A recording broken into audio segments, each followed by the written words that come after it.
Bright, bold, eye-catching. From the candies we love to the drinks we crave, artificial food dyes have made our food look more appealing for decades. But not all that glitters is gold. In a groundbreaking move, red dye number 3 has officially been banned. A dye that once colored everything from candy to medications is now off the shelves. But what does this mean? And more importantly, what about the other artificial food dyes still in our food? Today, we're diving deep into the world of artificial food dyes, what they are, the risks they pose, and why some are still legal despite growing health concerns.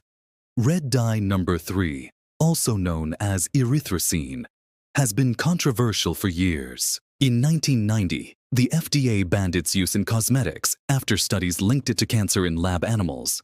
However, it remained in food and medicine, a decision that baffled scientists and health advocates alike. Now, after years of debate, the ban is in place. But is it too little? Too late? Red dye number 3 is just one of many synthetic dyes used in the food industry. Others, like red 40, yellow 5, and blue 1, are still widely used. But are they safe? Let's take a closer look. Red 40, one of the most common food dyes, has been linked to allergic reactions and hyperactivity in children. Yellow 5, also known as tartrazine, has been associated with behavioral issues and even migraines. Blue 1, found in everything from ice pops to sports drinks, has raised concerns about toxicity and cell damage. Yet, these dyes remain legal. Parents and consumers are becoming increasingly aware of the risks, demanding more transparency and better alternatives. The European Union, for example, requires warning labels on foods containing certain artificial dyes, a step the US has yet to take. So why are some dyes banned while others remain? The answer lies in regulatory loopholes and outdated policies. The FDA, while responsible for ensuring food safety, has been slow to act on artificial dyes compared to other nations. In countries like the UK and Norway, certain artificial dyes are restricted or outright banned. But in the US, companies continue to use these dyes, often at much higher levels than their European counterparts. Take a look at these 2 bags of candy.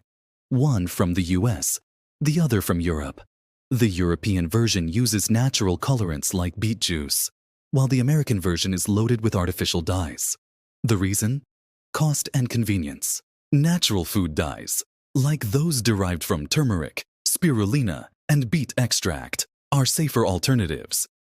However, they come with challenges. They can be more expensive, less stable, and sometimes alter the flavor of foods. But as consumer demand grows, more companies are making the switch. Major brands are taking notice. Companies like Kraft and Nestlé have reformulated some of their products to remove artificial dyes. Fast food chains have also started phasing out synthetic colors from their menus. But will regulatory action keep up? With the ban on red dye number 3, many are asking, what's next? Will other artificial dyes face the same fate? Or will they continue to be a staple in our food supply? For families who have seen firsthand the effects of artificial dyes, this isn't just a policy issue. It's personal. Many parents report dramatic changes in their children's behavior after cutting out artificial dyes. While not everyone reacts negatively, studies suggest that children with ADHD and certain sensitivities may experience heightened reactions to artificial dyes. This has led to increasing recommendations to limit or avoid synthetic food colorings. Our schools and institutions are beginning to take action. Some school districts have started banning artificial dyes from meals, opting for healthier, naturally colored alternatives. So what does the future hold? Experts predict that with continued pressure from consumers and health organizations, artificial food dyes may eventually be phased out entirely. The choice is clear. While artificial dyes may offer bright colors, they come with potential risks. Natural alternatives may be the safer bet. As consumer awareness grows, will the food industry adapt? More companies are investing in research for natural color stabilization, and some predict that the next decade could see an industry-wide shift. Health experts argue that artificial dyes should have been removed long ago. But industry insiders point to consumer demand for bright, visually appealing products. Will safety outweigh aesthetics? What do you think? Should all artificial dyes be banned? Are you making changes in your diet? Let us know in the comments. And don't forget to like, share, and subscribe for more updates on food safety and health. The future of food is in our hands. The impact of artificial food dyes extends far beyond just the color of our food.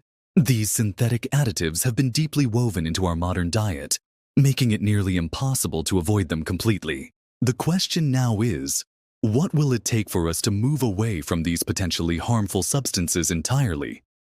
Regulatory bodies have been slow to react, but the pressure from consumers is mounting. With each new study linking artificial dyes to health concerns, we inch closer to a world where natural alternatives become the norm rather than the exception. But what can you do right now? Awareness is key. Read food labels carefully. Choose products that proudly state no artificial colors or use natural alternatives. Support brands that are making the effort to remove synthetic dyes from their products. Change starts with us. The more we demand healthier alternatives, the more the industry will have to listen.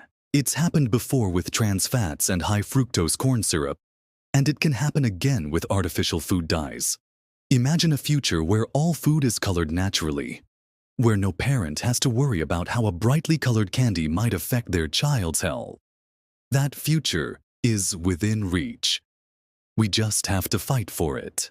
Until then, stay informed, stay vigilant, and always question what's in your food. The choice is yours.